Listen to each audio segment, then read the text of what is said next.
Hello all வணக்கம். India Australia செம்ம match போயிட்டு இருக்கு. பீடாக் வெல்கம் டு த ஷோ. பேர்த்தில் வந்து அடி வாங்குவோம்னு நினைச்ச இந்தியா அடி கொடுக்குறாங்க பயங்கரமா. செம்ம ரிசர்ஜன்ஸ். நீங்க சொன்னீங்க நேற்றுக்கு அதே டிஃபரன்ஸ். சொன்னதை கேட்டுட்டு அதே மாதிரி பண்ணிட்டாங்கன்னு நினைக்கிறேன். கரெக்டா பிடிச்சி இழுத்து போட்டாங்க ஆஸ்திரேலியாவை. அந்த 50 ரன் லீடு எடுத்துட்டாங்க. அதை விட ஓப்பனர்ஸ் ரெண்டு பேருமே செமையா ஆடிட்டாங்க. 170 வந்துருச்சு ஃபார் நோலாஸ். ஒரு கமாண்டிங் பர்ஃபார்மன்ஸ் இன்னைக்கு இந்தியா. இதையும் நீங்க சொன்னீங்க, தலையால அடிச்சிட்டீங்க. கேஎல் ராகுல் வந்து டாப் ஆஃப் தி ஆர்டர்ல ஆடணும் அப்படின்னு உங்களுக்கு ஞாபகம் இருக்கும்னு நினைக்கிறேன். என்கிட்ட கேட்டீங்க. நான் வந்து ராகுல் வேண்டாம், ருத்துராஜ் கெய்க்வாட் இல்லாட்டி வேற யாராவது ஆடலாம்னு நான் சொன்னேன். அப்ப நீங்க இன்னொரு சாய்ஸும் கொடுத்தீங்க, ராகுலா படிக்கலாம் அப்படின்னு கேட்டப்ப நான் ராகுல்னு சொன்னேன். பட் இருந்தாலும் முதல்ல இருந்தே நீங்க வந்து 1 மந்த்துக்கு மேல, ஏன்னா வியூவர்ஸ் நிறைய பேர் சொல்றாங்க பீடாக் சொல்றத ஈஸியா ஒத்துக்கிறீங்க ஆக்டோபஸ் அப்படின்னு. ஆனா சொல்றது எல்லாமே கரெக்டா இருக்கு. அப்ப என்ன பண்றது? சோ கேஎல் ராகுல் நீங்க சொன்ன மாதிரி டாப் ஆஃப் தி ஆர்டர் ஆடு அடிச்சிட்டாரு. உங்க இனிஷியல் தாட்ஸ் என்ன? அதாவது அதான் சொல்றேனே, இந்த 40 ரன் லீடு வரணும் அப்படின்னு சொன்னேன். 46 ரன் வந்துருச்சு. இதுல என்ன பியூட்டிஃபுல்லா பண்ணாங்கன்னா, அவங்க ரெண்டு பேரும் கிரைண்ட் பண்ண ஆரம்பிச்சிட்டாங்க. மிச்சல் ஸ்டார்க் நார்மலா டிஃபென்ஸ் எல்லாம் ஆட மாட்டாரு. வந்து சுத்துன்னு சுத்துவாரு. எல்லாத்தையும் பிளாக் பண்றாங்க. இந்தியா வந்து பேனிக்கே ஆகாம ரைட் ஃபீல்ட் செட் பண்ணாங்க. இந்த மாதிரி சுச்சுவேஷன்ல நீங்க என்ன பண்ணுவீங்க? ஒரு பார்ட்னர்ஷிப் ஒரு 79ல 9 விக்கெட்ஸ் டவுனு, ஒரு 50 பால் 40 பால் எதை போட்டாலும் பிளாக் பண்றாங்கன்னா நீங்க என்ன பண்ணுவீங்க? அதுக்கப்புறம் ரவுண்டு விக்கெட் வந்து இங்க குத்துறது, அப்புறம் ஃபீட் போடுறது, 4 பேரை பவுண்டரி தேர்ட் மேன்ல பின்னாடி லாங் ஆன பின்னாடி நிறுத்துறது. இந்த மாதிரி எதுவுமே பண்ணாம Jasprit Bumrah captaincy was outstanding. நீ எவ்வளவு நேரம், அதாவது ஒரு சில சமயம் நானும் அதான் சொல்லுவேன் இங்க, யோ எவ்வளவு நேரம் ஆடுவாங்க? ஏதாவது ஒரு பேட் ஷாட் வந்தே ஆகும். அவ்வளவு நேரம் ஆடி 23 ரன் பார்ட்னர்ஷிப் போட்டாங்க. நீங்க ஏதாவது ட்ரை பண்ணி அங்க எங்க கொடுத்து அந்த பார்ட்னர்ஷிப் குயிக்கா ஒரு 5 பவுண்டரி வந்திருந்ததுன்னா இன்னும் டிஃபரன்ஸ் வந்து நேரம் ஆயிருக்கும். Jasprit Bumrah was excellent. அதாவது கேஎல் ராகுல நான் ஏன் வந்து சப்போர்ட் பண்ணுவேன்னா, அவரை மாதிரி ஒரு எக்ஸ்ட்ராடனரி லீவர் ஆஃப் த பால் வந்து ரொம்ப கஷ்டம் உங்களுக்கு பாக்குறது. நோண்ட மாட்டாரு. அதே மாதிரி டெஸ்பரட்டா போய் டிரைவுக்கு போய் அவுட் ஆக மாட்டாரு. கிரைண்ட் பண்ணுவார். நியூ பால வந்துட்டு பழுது பாக்குற ஒரே ஆள்னா கேஎல் ராகுல் தான். இப்ப ப்ராப்ளம் என்னன்னா, பாவம் T20 டீம்ல இருந்து டிராப் பண்ணிட்டாங்க. அதுக்கப்புறம் அந்த ஐபிஎல் சீசன் அவருக்கு சரியா போகல. அந்த டீமை விட்டு வெளியில வந்துட்டாரு. அதுக்கப்புறம் in and out test match drop பண்ணிட்டாங்க. அதுக்கப்புறம் ஆஸ்திரேலியால நீங்க கூட கேட்டீங்க, பேரா கேஎல் ராகுல் வந்து வெல் லெஃப்ட் பண்ணி போல்ட் ஆனாரு ஸ்பின்னருக்கு அந்த ஆஸ்திரேலியால பாத்தீங்களா அப்படின்னு. So he was going through lot of things. not many people have the trust in him. But என்னை பொறுத்த வரைக்கும் உங்களுக்கு அந்த நியூ பாலை வந்து கரெக்டா பழுது பார்க்கணும் அப்படின்னா இந்த மாதிரி ஒரு இடத்துல அவரு தான் கரெக்டு. அதை பர்ஃபெக்டா பண்ணாங்க. இப்ப ஒன்னே ஒண்ணு என்னன்னா, இப்போ ஃபர்ஸ்ட் இந்த மாதிரி ஒரு சுச்சுவேஷன்ல ஒரு ஸ்ட்ராட்டஜி கொடுக்குறோம். என்ன சொன்னோம்? முதல் 15 ஓவர்ல அஃபென்சிவா ஆடணும். ஒரு எண்டு ஜெய்ஸ்வால் அடிக்கணும், ஒரு எண்டு ராகுல் பொறுமையா ஆடணும். அந்த மாதிரி வந்து ஒரு ஷெல்லுக்குள்ள போக கூடாதுன்னு ஃபர்ஸ்ட் 15 ஓவர்ல 52 ரன். தி ஷோட் இன்டென்ட். கேஎல் ராகுலும் பாத்தீங்கன்னா நிறைய விட்டு ஆடினாரு. Also ஷோட் intend. அந்த 15 ஓவர்ல 52 ரன். இன்னொன்னு பாத்தீங்கன்னா உங்களுக்கு இந்த கூக்கபுரா பால்ல வந்து ஷைன் ரொம்ப சீக்கிரம் போயிடுச்சுன்னு வச்சுக்கோங்களேன். அதுக்கப்புறம் உங்களுக்கு நீங்க கரெக்டா அதை யூஸ் பண்ண, நீங்க போட்டு லைனுக்கு க்ளோஸா வந்து டிஃபென்ஸ் ஆட ஆரம்பிச்சிட்டீங்கன்னா ஒன்றும் பண்ண முடியாது. ரெண்டாவது பாத்தீங்கன்னா நேதன் லேனை எப்படி டீல் பண்ணாங்கன்றது குயிக்கா உங்களுக்கு ஒரு சில சமயம் என்ன தெரியுமா? இப்ப நீங்களே என்ன சொன்னீங்க சார்? 10ன்னா உங்களுக்கு என்ன ஞாபகம் வருதுன்னா குத்தி மூஞ்சிக்கு ஏத்துவாங்க.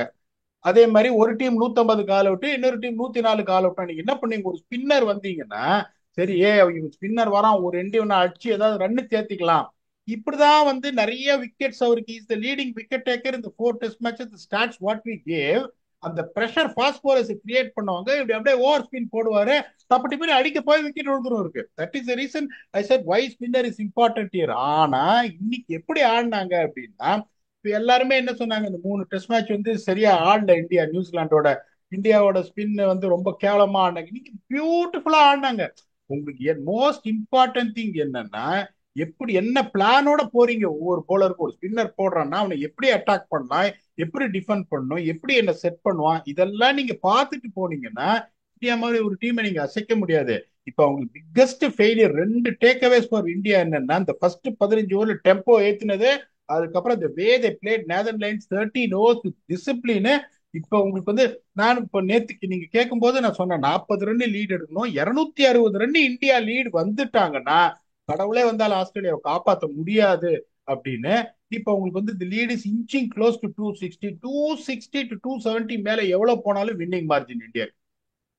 ஸ்பீடாக அது. ஆனா ரொம்ப இப்ப நிறைய பேர் நிறைய எக்ஸ்பர்ட்ஸ் எல்லாம் ட்வீட் போட்டிருக்காங்க, பிச் இப்போ ஈஸ் அவுட் ஆயிருச்சு, நல்லா பேட்டுக்கு வருது அப்படின்னு.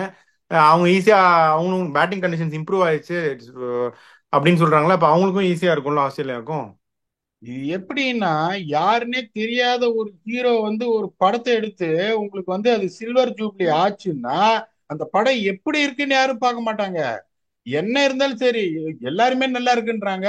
நல்லாதான் இருக்கு படம். பிச்சு ஈஸ் அவுட்லாம் ஆல கொஞ்சம் சீம் மட்டும் கொஞ்சம் கம்மியா இருக்கே ஒழிய பவுன்ஸ் இன்னும் அப்படியே தான் இருக்கு. அதுல ஒண்ணும் எந்த சந்தேகமும் கிடையாது. And India got a very good start with both teams. இந்த first innings respective innings didn't get a start. ரெண்டு பேருமே கொட்டிக்கிட்டாங்க டப் டிப்னு. அவங்க 20க்கு 2, இவங்களும் அதே மாதிரி. அப்படிங்கும் போது உங்களுக்கு அந்த மாதிரி தெரியுதே ஒழிய பெர்த் பிச்சு வந்து உங்களுக்கு எப்படின்னா பவுன்ஸ் இருந்துனே இருக்கும். மேபி த சி மூவ்மெண்ட் கம்மியா இருக்கும். It won't be easy. 270 மேல போச்சுன்னா it be very difficult to chase. இன்னொன்னு பாத்தீங்கன்னா பும்ராவை விட்டுருங்க. பும்ரா வந்து எந்த மாதிரி ஒரு சர்ஃபேஸ்லயும் இம்பாக்ட் கிரியேட் பண்ணுவாரு. சிராஜ் எப்படி போட்டாரு, பிரில்லியண்டா போட்டாரு. ஹர்ஷித் ராணா எப்படி போட்டாரு, பிரில்லியண்டா போட்டாரு.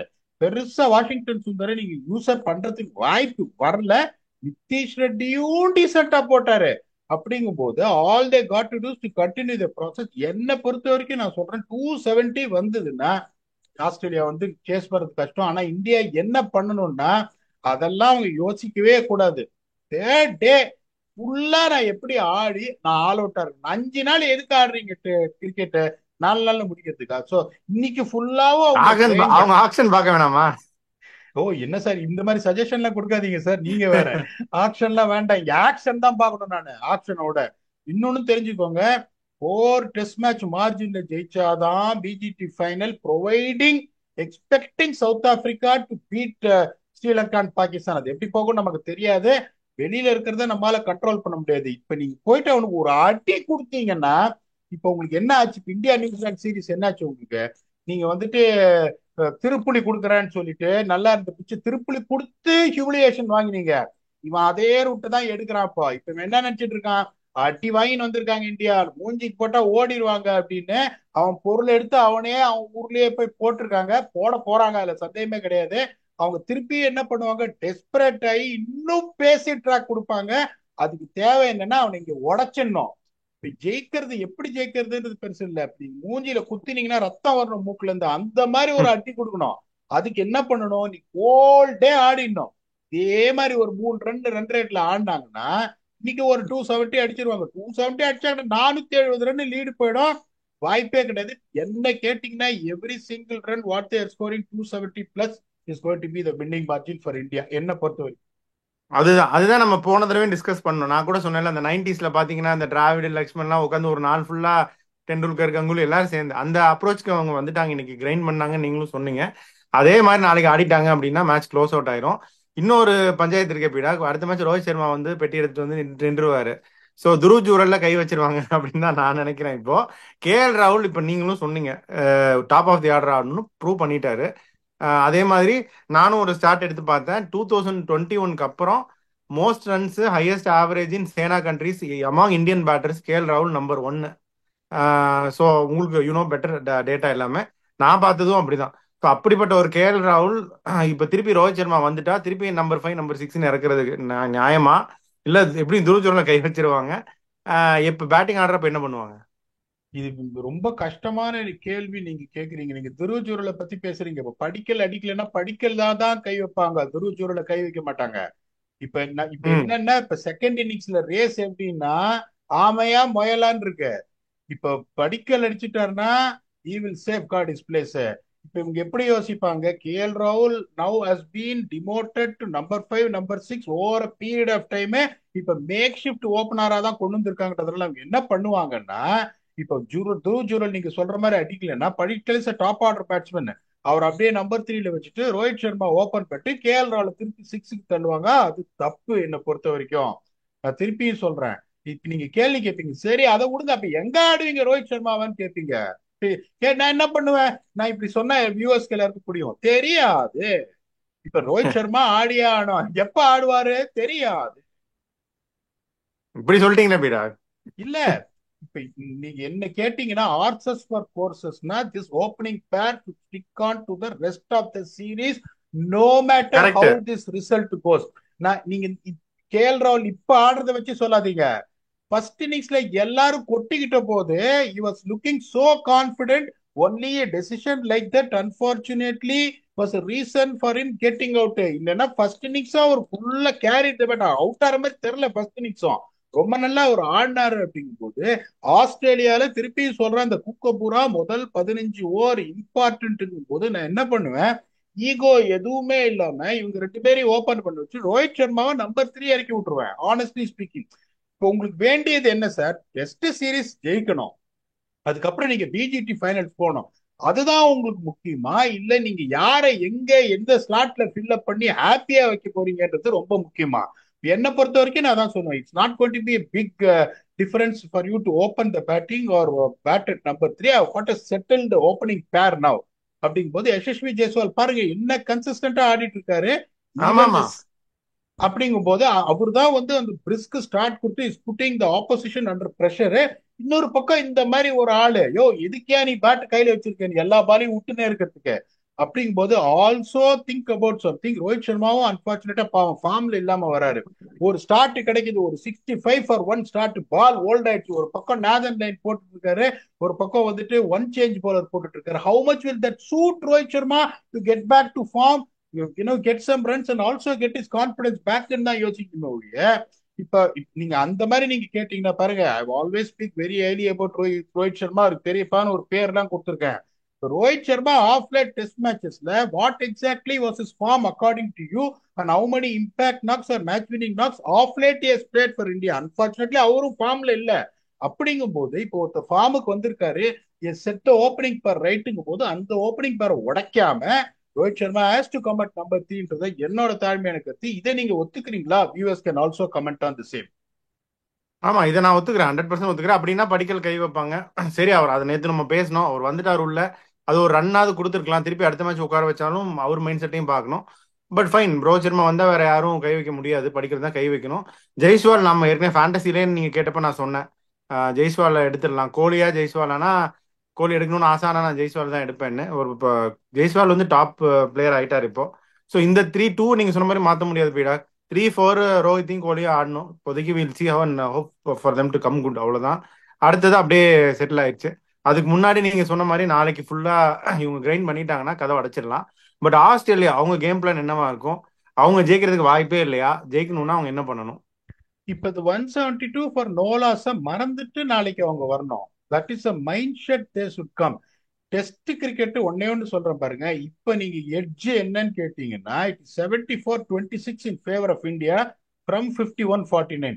இப்போ இந்த மாதிரி ஒரு சுச்சுவேஷன் டெஸ்ட் கிரிக்கெட் என்னன்னா, இந்த மாதிரி ஒரு பயங்கர கீழே இருப்பீங்க. ஒரு 3 செஷன் நாளைக்கு அவங்க ஜெயிச்சாங்கன்னு வச்சுக்கோங்க சார், 8/10, 8/10, 8/10. இப்ப நான் சொல்றேன் 8/10, 8/10 இந்தியா டீக்குள்ள ஆல் அவுட் ஆனோம். அதுக்கப்புறம் 8/10 கெட்டிங் ராலிக்கிங் ஸ்டார்ட் ஆஃப் 80 for 1 அப்படியே கபால் படம் கவுந்துரும். இப்ப அவங்க என்ன பண்ணணும்னா நாளைக்கு, இப்ப நாளைக்கு வந்து என்ன பண்ணுவாங்க, பால் ஓல்ட் ஆயிடுச்சு, டக்குன்னு ஒரு டீப் பாயிண்ட் போட்டுருவாங்க, யசஸ்வி ஜெய்ஸ்வாலுக்கு ஒரு டீப் ஸ்கோர்ல போட்டுருவாங்க. எடுத்த உடனே அதை பண்ணவே கூடாது. It is going to be a fresh start. நிறைய பேர் என்ன சொல்லுவாங்க, இஸ் வெல் செட்டில்டும்பாங்க. ஒன்னே ஒண்ணு தெரிஞ்சுக்கோங்க, வெல் செட்டில்டுன்றது ஆஸ் மச் ஆஸ் யூ இந்த மிடில். இப்ப போயிட்டு நல்லா சாப்பிட்டுட்டு தூங்கிட்டு காத்தால வந்துட்டு இந்த 10 பால் வந்து கால் நகர்றது. ப்ரீவியஸா நீங்க வந்துட்டு not out on 80 odd runs கால் நகராது. அந்த கால் திருப்பி வந்து ஒரு 10 நாள் 10 பால் வந்து நகரணும். அந்த 10 கால் நகரத்துக்குள்ள can they strike, that is going to be the important thing. யோசிச்சு பாருங்க, ஜெய்ஸ்வால் ஒருத்தர் தான் உங்களுக்கு can take the game away with this electrifying batting. ராகுல் பிளாக் தான் பண்ண போறாரு, படிக்கலிஸ் அண்டர் பிரஷர், கோலியும் வந்துட்டு கொஞ்சம் பிரஷர்ல ஆடுற மாதிரி தான் தெரியுது. அதுக்கப்புறம் பாத்தீங்கன்னா உங்களுக்கு வாஷிங்டன் சுந்தர், துருவச்சூரல் புதுசு, உங்களுக்கு கீழே வந்துட்டு ஒரு 68 for 6ன்னா அந்த ஜடேஜாவோ அஸ்வினோ வந்து ஒரு 40 ரன் அடிச்சு வெறுப்பேத்துறதுக்கு ஆள் யாரும் கிடையாது. நிதிஷ் ரெட்டி நல்லா ஆடினார் ஃபர்ஸ்ட் இன்னிங்ஸ்.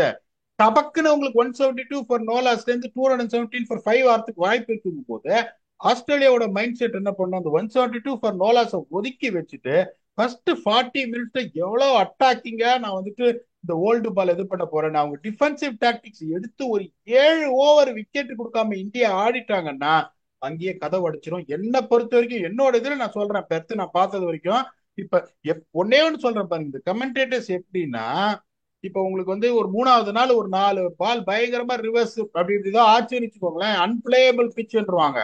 அதுக்கப்புறம் திடீர்னு அத ரெண்டு டீமும் அந்த மாதிரி ஸ்ட்ரகிள் ஆயிருக்கு. இப்ப இவங்க வந்துட்டு 172 ஃபார் நோலாஸ் வந்துட்டாங்க, பிச்சு பயங்கரமா ஐஸ் அவுட் ஆயிடுச்சுன்றாங்க. At the same time you have to give credit to the openers who played so well to see that 15 overs off. நீங்க 15 ஓவர்ல 43 ஃபார் 2 இருந்ததுன்னா, இப்ப நான் சொல்றேன் இந்தியாவோட போய் 144 ஃபார் 6. அப்பயும் நான் என்ன சொல்லிருப்பேன், வந்து ஒரு 190 ரன் லீடு வந்திருக்கு, இன்னும் ஒரு 70 ரன் எப்படியாவது 80 ரன் அடிச்சிட்டாங்கன்னா இந்தியா ஜெயிச்சிருவாங்கன்னு. இப்போ பிச்சு ஈஸ் அவுட் ஆயிடுச்சு அப்படின்னு சொன்னா I beg to differ. It is playing better அப்படின்னு சொன்னா to an extent I will accept it, but credit has to be given to the Indian batsman for the commentators to say that it has eased out. என்னை பொறுத்த வரைக்கும் ஈஸ்ட் அவுட்ன்றது too much of an observation என்னை பொறுத்த வரைக்கும். Okay, அப்படியே final thought சொல்லிருங்க. அதுக்கு முன்னாடி உங்களுக்கு வாழ்த்துக்கள். கயானா அமேசான் வாரியர்ஸோட ஹெட் கோச் ஆனதுக்கு வியூவர்ஸ் எல்லாருமே உங்களுக்கு நிறைய பேர் வாழ்த்து சொல்லிட்டு இருக்காங்க ட்விட்டர்ல எல்லாம். எல்லா சார்பாகவும் உங்களுக்கு வாழ்த்துக்கள் பீடா. இது வந்து ஒரு ஸ்டார்ட் ஆஃப் நியூ பிகினிங். உங்களுக்கு வந்து நான் சொன்ன மாதிரி best is yet to come. இன்னும் நிறைய நீங்க ஜெயிக்க வேண்டியிருக்கு, நிறைய வந்து அச்சீவ் பண்ண வேண்டியிருக்கு. இந்த டோர்னமெண்ட்டுக்கு உங்களுடைய வாழ்த்துக்கள். சிறப்பா செஞ்சு இந்த வாட்டி நீங்க கப் அடிச்சிருவீங்க. அப்படியே உங்க ஃபைனல் தாட்ஸும் சொல்லிருங்க. Thank you very much sir. இந்த ஆந்திரா பிரீமியர் லீக்குக்கும் என்னை புஷ் பண்ணது நீங்க தான். அதுல வந்து எந்த சந்தேகமும் கிடையாது. Telling this in public. நீங்க அதான் சொன்னீங்க, நீங்க போய் மற்ற கோச்சஸ்க்கெல்லாம் ஒர்க் பண்ணி இவ்வளவு கஷ்டப்படுறீங்க, ஏன் நீங்களே கோச் ஆகாம அசைன்மெண்ட் எடுத்துக்காம இன்னும் அப்படியே இருக்கீங்கன்னு நீங்க சொன்னதை கேட்டுதான் ஒரு புது டெரிட்டரி, தெரியாத டெரிட்டரிக்கு போன. காட் வாஸ் வெரி கைண்ட் ஜெயிச்சோம். So to give that credit to you. அதே மாதிரி இங்கேயும் நீங்க எனக்கு அப்படிதான் புஷ் பண்ணீங்க. இந்த மாதிரி ஒரு பக்கம் T10 லீக் இருக்கு, ஒரு பக்கம் இங்க இருக்கு. T10 லீக் ஒரு சக்சஸ்ஃபுல் டீம் 3 வருஷமா ஜெயிச்சிட்டு இருக்கோம், இதுக்கு தான் நீங்க போகணும் அப்படின்னு என்னை வந்து கெயிட் பண்ணது நீங்க தான். You my every thing again for the viewers. ஒரு சிலர் பார்த்தா எமோஷனலா இருக்கு, ஒரு சிலர்லாம் வந்துட்டு ட்வீட் போடுறாங்க, அவங்க எல்லாம் யாருன்னே தெரியாது, வாழ்த்துக்கள் ஜெயிப்பீங்க ஜெயிப்பீங்க அப்படின்னு. அந்த மோட்டிவேஷனை பார்க்கும்போது தான் இன்னும் நல்லா பண்ணணும்ன்றது ஆசை வருது. So first thanks will always be to you and also for the viewers. India has to have the plans very very correct. இப்போ அவங்க எப்படி வரணும்னா, இந்த 172 ரன்னு, இப்போ நான் 210 ரன்னு மேல நான் லீட் இருக்கேன், கமாண்டிங் பொசிஷன்ல இருக்கேன், கமாண்டிங் அந்த தாட்ஸே விட்டுட்டு திருப்பியும் இப்ப என்ன சொன்ன, ஃபர்ஸ்ட் 15 ஓவர் அட்டாக் பண்ணணும்னா பண்ணாங்க. நாளைக்கு அட்டாக் எல்லாம் கிடையாது, 7 ஓவர். அந்த ஃபர்ஸ்ட் அவர் எப்படி யூஸ் பண்றாரு பாருங்க கமின்ஸ். 4 ஓவருக்கு மேல எந்த ஃபாஸ்ட் பாலரையும் அவர் கொடுக்கறதே இல்லை, அப்படியே ரொட்டேட் பண்ணிட்டே இருக்காரு. ஸ்டார்க் 4 போடுவாரு, ஒன்னு ஹேசல்வுட் போடுவாரு, அவர் 4 போடுவாரு, ஒரு பக்கம் லைனை கொண்டு வரும், திருப்பி ஸ்டார்க். அந்த ஃபர்ஸ்ட் ஸ்பெல் 4 ஓவர் ஜோஷ் ஹேசல்வுட்டும் ஸ்டார்க்கும் போடுவாங்க. அந்த 8 ஓவர் இந்தியா வந்து ரன்னே அடிக்காம பாத்துட்டாங்கன்னா அங்கேயே டெஸ்ட் மேட்ச் முடிஞ்சிடும். இதை விட ஒரு கமாண்டிங் பொசிஷன் வர முடியாது. என்ன கேட்டா என்னன்னா, அடிக்கிற அட்டியில அவங்க எழுந்திருக்க கூடாது. அப்பதான் you can try and dream about winning 4 test matches. This monumental important in winning 4 test matches. ஏன்னா BGT final is at stake, sorry இது WCT final is at stake, WTC finals is at ஸ்டேக்ன்றதுனால இப்ப மத்த இதுலன்னு பாத்தீங்கன்னா 1-0 series ஜெயிச்சாலும் பெரிய achievement. இப்ப அது மாதிரி கிடையாதுங்கும் போது அந்த ஃபர்ஸ்ட் அரை மணி நேரம் அந்த ஃபர்ஸ்ட் ஸ்பெல்ல தெரிஞ்சிடும், ஏதாவது ஒரு இன்ச் ஆஃப் சான்ஸ் ஆஸ்திரேலியாவுக்கு இருக்கான்னு. அதை இந்தியா கொடுக்க கூடாது. இப்ப நேத்து சொல்லும் போது 51-49 சொன்னோம், from nowhere India pull back. 74-26 இருக்காங்க. நாளைக்கு இந்த 74-26 at the end of day 3 maintain பண்ணிட்டாங்கன்னா, என்னோட experience of being with international cricket அவ்வளோ பின்னாடி இருந்து திரும்பி வரதுக்கான வாய்ப்பே கிடையாது. will come back tomorrow and reflect where India stand. Are they going to just keep on their momentum what they are now, or still pressing further towards win? நாளைக்கு தெரிஞ்சிடும். Until we come back and entertain you with very own Octopus for day 3 review, India versus Australia at Perth Optus Stadium. Thanks a lot and bye bye.